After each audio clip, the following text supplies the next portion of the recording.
la période de résilience depuis seulement 1 an et demi. Et comme vous avez pu le constater ces derniers temps, avec la remontée de la fièvre politique, les risques de rechute sont encore une réalité malheureusement menaçante. Tout cela nous rappelle qu'ensemble, nous devons nous concentrer d'abord sur la stabilité de la situation politique et votre rôle dans l'atteinte de cet objectif n'est pas des moindres. C'est pour cette raison que je saisis cette occasion solennelle pour vous remercier, au nom du peuple et de l'État d'Alliage, et au nom personnel de vos appels et de vos messages qui ont mis en exergue le besoin impératif de stabilité politique pour asseoir le redressement économique et social.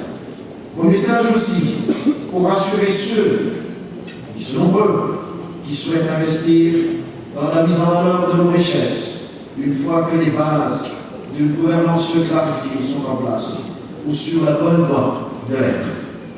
La meilleure réponse vous a été donnée par la population malgache elle-même.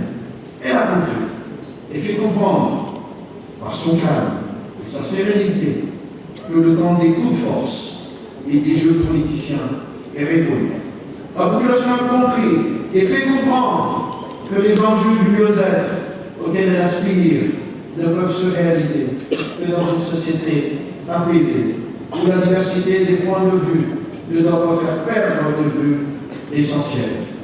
La population a compris l'essentiel. C'est l'intérêt supérieur de la nation.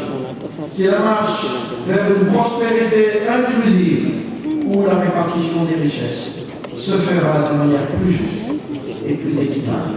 Le message de la population a été entendu par toute la classe politique et j'ose espérer que tout le monde en a compris le sens.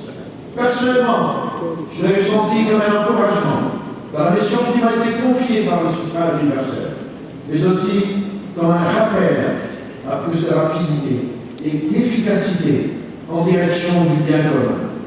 À de rares exceptions près, Madagascar et la communauté internationale ont toujours cheminé côte à côte pendant ces 55 années. L'état actuel du pays est un message adressé à nous tous ensemble.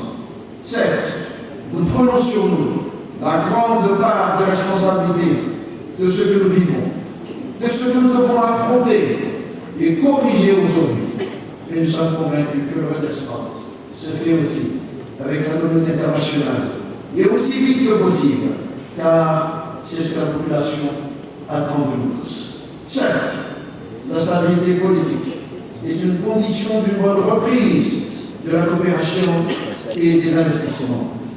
La stabilité repose sur la gouvernance, le bon fonctionnement des institutions, la lutte contre la corruption et la maturité de la classe politique. Ce sont les axes vitaux que nous devons encore renforcer. Mais la stabilité vient aussi du mieux-être progressif ressenti par les ménages dans toutes les régions de Madagascar. Et cela ne peut provenir que de la création d'emplois, de la multiplication des activités économiques, ainsi que d'une répartition juste et équitable des fruits de la croissance. Malgré les conditions encore difficiles, mesdames et messieurs, notre croissance économique progresse. Elle n'est pas encore suffisante pour stopper la spirale de la pauvreté. Mais c'est un signe clair que si nous priorisons nos efforts dans la relance économique, elle concourra aussi, et de manière structurelle, à la stabilisation politique. Entre affamés n'a pas d'oreille, dit-on souvent à Madagascar. Il n'est pas rare que dans ces ventres affamés se terrent les germes et les amis de la déstabilisation. Faisons du redressement économique un des outils de la stabilisation politique. Honorables invités, excellences, mesdames et messieurs, nous sommes dans un monde qui change vite et qui nous oblige parfois à oser changer les paradigmes de notre époque. Nous sommes tous interpellés par ces changements et nous devons y répondre par des approches innovantes, toujours en co-responsabilité devant l'histoire, celle du monde en général, celle de Madagascar, ce pays que je sais, qui est aussi cher dans vos cœurs. l'intérêt général, ne soit pas l'otage d'intérêts particuliers. J'en ai fait appel au patriotisme et à un élan national pour développer ce pays. Ces appels restent aujourd'hui de plus en plus criants. Nous célébrons notre 55e anniversaire, notre indépendance. L'indépendance n'est pas la séparation par rapport au monde. C'est la possibilité de choisir une interdépendance à laquelle on souscrit de manière responsable au nom du peuple qui vous a confié sa destinée. Madagascar fait son indépendance et avec vous, elle peut réécrire sa destinée. Et ensemble, saisissons cette opportunité. Je vous remercie de votre aimable attention.